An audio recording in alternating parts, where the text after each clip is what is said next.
ഫ്രാൻസിലെ ടൂർസ് അതിരൂപതയ്ക്ക് കീഴിലുള്ള 3 കത്തോലിക്ക പള്ളികളിൽ അക്രമികൾ അതിക്രമം നടത്തി. ചാംബ്രോസ്, ലെസ് ടൂർസ്, ലൂയിൻസ്, ടൂർസ് തുടങ്ങിയ പള്ളികളിൽ സമീപ ദിവസങ്ങളിൽ അക്രമികൾ അതിക്രമിച്ചു കയറുകയും ആക്രമണങ്ങൾ നടത്തുകയുമായിരുന്നു. സംഭവത്തിൽ അതിരൂപതയും പ്രാദേശിക ഭരണകൂടവും ശക്തമായ പ്രതിഷേധം രേഖപ്പെടുത്തി. അക്രമികൾ പള്ളികളുടെ വാതിലുകൾ ബലം പ്രയോഗിച്ച് തകർക്കുകയും നേർച്ചപ്പെട്ടികൾ കൊള്ളയടിക്കുകയും നശിപ്പിക്കുകയും ചെയ്തു. വിശുദ്ധ വസ്തുക്കൾക്ക് കേടുപാടുകൾ വരുത്തുകയും വിശുദ്ധ കുർബാന സൂക്ഷിച്ചിരുന്ന സക്രാരി ബലമായി തുറന്ന് അശുദ്ധമാക്കുകയും ചെയ്തു. ചാംബ്രോ ലെസ് ടൂർസ് മേയർ മൈക്കിൾ ലാമി സംഭവത്തിൽ അഗാധമായ ദുഃഖം രേഖപ്പെടുത്തി.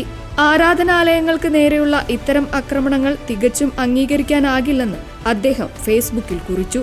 പവിത്രമായ വസ്തുക്കൾ തറയിൽ വലിച്ചെറിയുകയും അക്രമികൾ മോശമായി പെരുമാറുകയും ചെയ്തതായി അദ്ദേഹം വ്യക്തമാക്കി. കത്തോലിക്ക സമൂഹത്തിന് ഏറെ വേദനാജനകമായ ഈ സംഭവങ്ങൾ സമൂഹത്തിലെ അക്രമവാസനയുടെ ആഴമാണ് വ്യക്തമാക്കുന്നതെന്ന് അതിരൂപതയുടെ പ്രസ്താവനയിൽ പറഞ്ഞു. അശുദ്ധമാക്കപ്പെട്ട പള്ളികളിൽ പരിഹാരമായി പ്രത്യേക വിശുദ്ധ കുർബാന അർപ്പിക്കുമെന്ന് അധികാരികൾ അറിയിച്ചു.